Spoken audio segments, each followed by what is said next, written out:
Hello. Hello.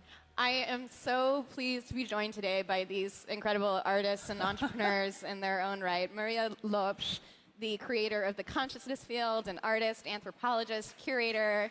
She has an opening tomorrow for her installation. And of course, Crimson Rose, the cultural founder of Burning Man, which hardly needs an introduction. So I'm so pleased to be here today, and thank you for joining me. I wanted to start with kind of a broad meta question, which is this idea of spirituality, the topic of conversation. Does spirituality have a place at a major event like Web Summit? Why are we here today talking about spirituality? So I thought that we could start by defining spirituality for each of us in the context of an international business forum. What does spirituality mean to you, Crimson? Oh my goodness. Well, Burning Man, creating an environment, a city for 70,000 people in the middle of nowhere. There's something about the creation of something, whether you're writing code, you're working on a proposal, or you're building something that's 40, 50, 60 feet high that people have to climb on. It has to stand up, and maybe they're pushing buttons where fire is exploding. But it takes the mind, it takes the body. It needs to start with that kernel of something that keeps you up all night. It will not let you sleep. And so then how do you translate something from your mind into something physical and bring those together? And it not only elates you, but I think it elates those that are witnessing it, those that are participating in it. And I think that helps. Right. I think that's a really interesting idea that it's not just the individual, it becomes a collective experience of spirituality, right? We're all here today talking about it, and I think that ties really nicely into your work, Maria. Maybe you can talk a little bit about spirituality in the context of what it is you do. Sure. So I've got an art installation which is called The Consciousness Field. It's an interactive art installation where the ideas about what consciousness is are collected. It was created first in London in 2009 for the Brain Unraveled exhibition. It's grounded on Alfred Gell's concept of art agency, which sees artworks as a form of instrumental action and a way of influencing people's thoughts and actions. It's a 20-year project I've been doing for 8 years. It's an ethnographic study of consciousness. And in 2029, I'm going to present the results of the study that I've been doing for the past 8 years. Where I will remove the interactive element of the installation, and I will show a sample from all the definitions of consciousness that I've collected over the 20-year period in different languages in all the different countries. I think it's very important to create a space where people come and are away from their screen and actually take a moment to reflect what it is to be human and what it means to operate in a digital society where increasingly we're looking at a screen more and more time. Right. I think it's really good that you bring that up, because the point of meeting here today in part is to talk about the role of technology in art. How important is technology to artistic expression? And so I'm curious, because at first blush it might seem like our smartphones are making it harder for us to tap into our creativity, making it harder for artistic expression to be truly genuine, making it harder for us to be in the moment. So what would you say to someone who says that technology is bad for art? Oh my goodness. If we didn't have the architects and the engineers, we would be lost. And applications, whatever it takes. And I think it's really important that with technology, you need to collaborate with people. You need to find somebody who actually will help you. Many of the artists that we work with, they bring together a team of people that have the right mindset and the tools to actually work. And technology is just another tool, just like you're talking about the paintbrushes or whatever those are. It is, what does an artist or anybody creative actually do with that and put it out in the world? Are there examples of specific kinds of technology that you've seen used in pieces of art or used at Burning Man that have sort of acted in that capacity? With lots of lights and blinky things going off all the time, yes. You know, it's funny because I always think of it's the, you know, the geeks, the freaks and the nerds, the black sheep of the family. How many of you out there actually were growing up and you weren't really cool? You guys are all now the cool kids because you have a knowledge set that I think is really important. And that is a consciousness that I think is really valid that's there, you know? Yeah. In my work, people can actually contribute to the consciousness field if they haven't been to the physical installation, which actually opens in Lisbon tomorrow if any of you want to come at the Natural History Museum. You can contribute to the field by going to the website and writing your definition and sending it to me. So in that sense, it opens my work to the world because, of course, I won't be able, in the 20-year period, there's only so many countries and so many people that I can reach. But through the website, it allows me to reach much further out. Yeah, and I think it's interesting because historically, when we talk about art, we might think of, you know, a Baroque painting, or we might think of something that is really expensive, hard to access. And I think that technology, in a sense, has played a role in the democratization of art. I mean, it seems like that's so much of what the Burning Man Project stands for. So I'm curious if you could talk a little bit about the role of technology, not just in expanding artistic expression, but actually allowing art to become available to more people. Well, when you think about it, every museum is online. So that means you actually, if you're inbound in-house and you can't get out, you can actually see it. What was it in Abu Dhabi? Was it the Louvre just opened a museum? Right. Now, how many people are actually going to go there? But actually to be able to see it through the medium of videos and things like that, I think that's really important. It's another tool. It's how it's being used out in the world, how we access it as well. Right. Has technology played a role in expanding access for you, Maria? Yeah, absolutely. Again, artists have several tools. There's brushes and there's technology.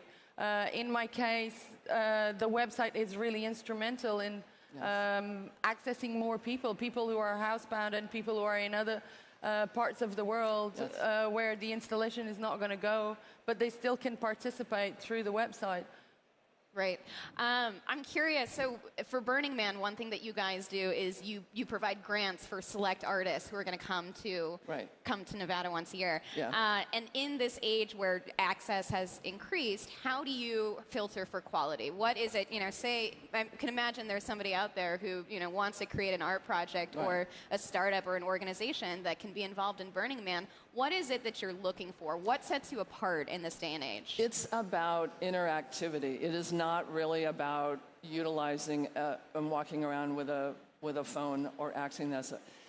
Does the person, the participant, be able to interact with something?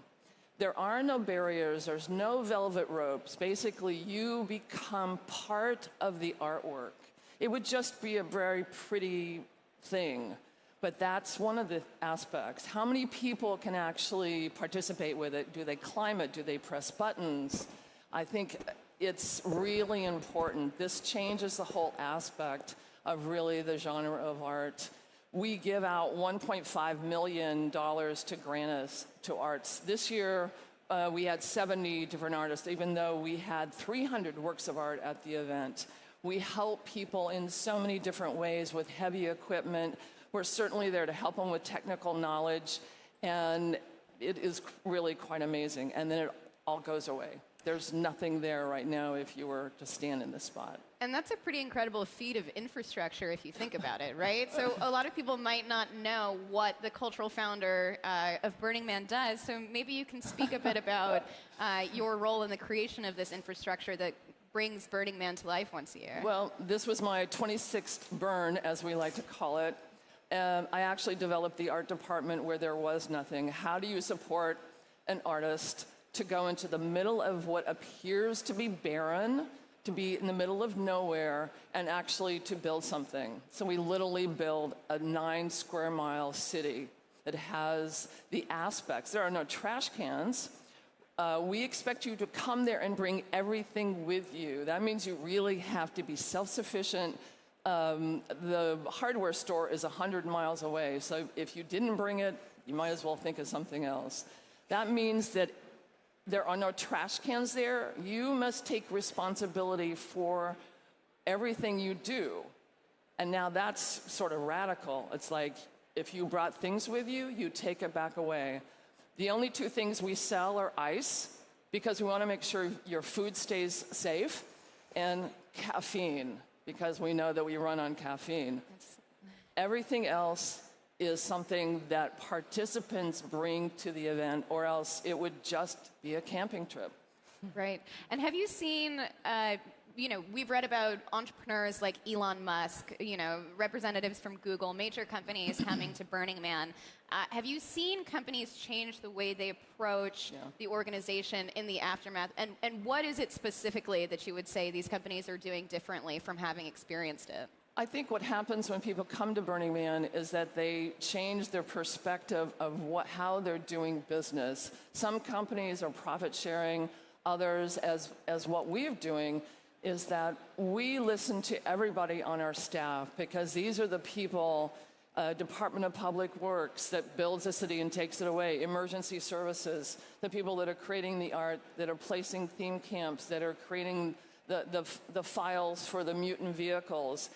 If they are the people in the dirt that basically are there when something needs to change, and if you don't listen to who you're working with, you'll fail. It's about collaboration. If there's that essence is not there, then you won't have the community.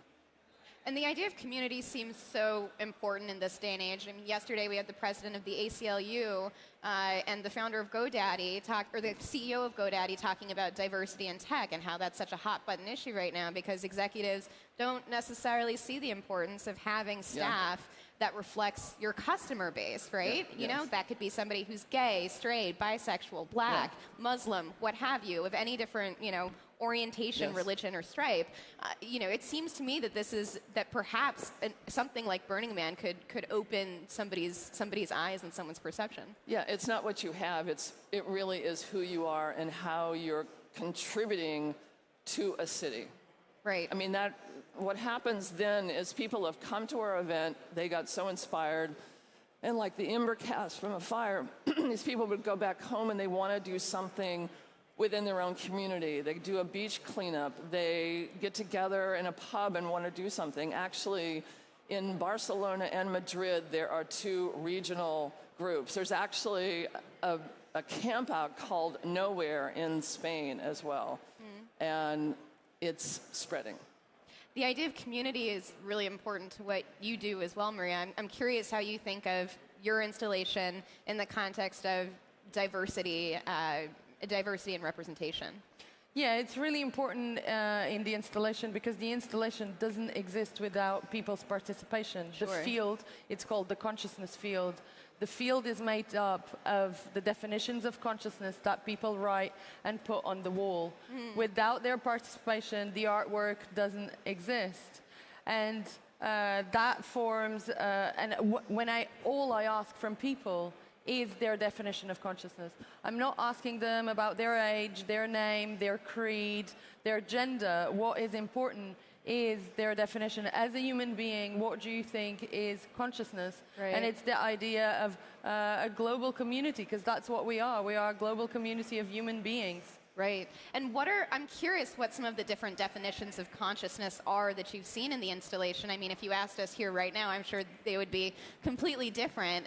Yeah, I hope you come tomorrow and participate and tell me what you think. There's all sorts of kind of replies. There's things like it's electrical current passing through your neurons in a magical way.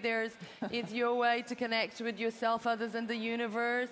There's things like it's light, it's love. There's Right. a whole range of things that people write. There's no right or wrong answers. Science does not know what consciousness is today. Consciousness, in a way, is the frontier in the 21st century, like space was in the 20th for humankind. I think, actually, AI will only be able to go so far until consciousness is better understood. Right. It can be used for automation, but to grant it the emotional texture that a human being has, AI, without understanding consciousness, will not be able to give it that dimension. And I love too on your website, if you go and if you Google the consciousness field, there is somebody who actually wrote, I don't know, I have no idea what consciousness is, and that in and of itself becomes part of the consciousness there's field. no right or wrong answers. Science doesn't know, no one knows, and this is why we're asking people, tell us what you think it is. Right. I think in the last few minutes that we have, I want to talk a little bit about the value and the importance of art in a society that's becoming increasingly technology and innovation driven. I mean, we in the US, where I'm from, we have a government that's threatening to scrap funding for the arts, right? The National Endowment for the Arts, which is critical to a lot of, a lot of what it is that we do. So what would you say to someone, a president, for example, who might not necessarily see the value of art? And what would you say to an entrepreneur in the audience who doesn't understand what the role of art could be in their company as they're trying to drive revenues and profits? I think it's about creativity, and certainly funding is being cut for art programs and things, and it's really, but everybody has that creativity. I think if funding is drying up, if they take away the NEA, then it means everybody could actually donate and support the art within their community. $1 here, $1 there. I think that's what will happen, is everybody needs to help with it. Right. And perhaps the definition of art changes and expands, right? Maybe Yes. artists themselves need to become more resourceful, Yes. right? In New York, we were just speaking about there's a place where you can go and they have 30-second poets. So people will essentially sit there with their typewriters and bang out a poem in 30 seconds. And it's sort of like a volunteer style, let me give you my art. But I think it's a really interesting idea, right? That, as perhaps we have less of a platform, or as attention spans diminish, maybe you change your understanding, your idea of what artistic expression is. Does that speak to you at all? Yeah, sure. We live in a attention economy. People's attentions are increasingly small, and you need to grab them very fast. What is art is a centuries-long discussion, and it will continue for many centuries to come. I think art, though, has a crucial role in human society to inspire people, because you see or you experience a work of art one day, and you don't know what effect it will have days later to you, because you saw that piece, and then days later an idea might come to you that it was a direct consequence of you experiencing or seeing that image or that piece. So it's very, very important for people's imaginations. Right. It's interesting, though, because it's almost intangible, right? Like, how do you express the inexpressibility of how art affects you, right? How can we communicate the role of art to those who maybe see things in black and white terms, and it becomes more difficult to explain, what it is you just said? And what I think it's important is that when we have taken the art that's been in Black Rock City and taken it out to a civic environment, somebody might love it, or they might hate it, and that's okay. It's when they don't talk about it that is really not okay. And I have to tell you, there needs to be some gigantic piece of artwork out in the square here where you're pushing buttons and making the electronics happen. I'm telling you. And also to get people away from their screens and Right. up, look at each other and look at what's around you. More eye candy as well. I was thinking about that too. I was wondering how each of you mentioned that you hate the fact that you have to be constantly connected to your phone just to know like what's going on and where the next panel is. Like, God, where can I go now that I know that I absolutely hate these people talking about art on the Future Society stage? What do you do to unplug, to really get back to what it is that matters to you? Do you have like a certain routine that helps ground you in your own sense of spirituality? Wow. You want to take that one? I do several things. One way that I find really important is having walks in nature. I think it's really important to switch off your phone and just reconnect to the place where we live, which is Earth. So go and look at the sea for a little bit. Just disconnect from your devices. And also I meditate. I personally meditate because I have a very, very active mind and it helps me. But there's so many different ways. I think it's an individual, personal thing, and you need to find what works for yourself. And different things work for different people, and that's why such a big plethora of offerings out there. Right. There are, all of these different apps, like, Headspace. I moderated a panel a couple of years ago on the self-improvement industries, and there are so many different companies that are focusing on things like, helping you meditate, helping you to reflect, helping you to expand your mind by learning a different language or what have you. It seems like, there are a lot of tools available to help you unplug online. I think it makes sense. Definitely nature, being creative, dancing, doing something that gets away from that screen, doing yoga, interacting one-on-one and actually looking at a person's face. For me, also making art. When I'm making a piece, I am completely in that moment of creating that piece, and I'm not thinking about anything else. So, that for me, in a sense, is a spiritual experience. Right. And I guess a good way to end is to ask, are there any misconceptions about art and artistic expression? We're here at the Web Summit, a place where, again, perhaps its value is not understood. Like, what are the misconceptions that you would want to take these last, 30 seconds to debunk? I think anybody can access art. It's everywhere, whether it's the architecture or the cobblestones around the convention here. Nothing's wrong, nothing's right. It really is that how does something speak to you? That's what's important, not what appeals to other people. Yeah. Yeah, I think it's about connecting with each other. Look at each other. We all living art. And there's art everywhere. Nature is art. Look around you. Stop looking at your screen all the time. All right. Well, thank you so much for joining me for this conversation, and I hope that everybody out there looks at each other today. Thank you. Thank you.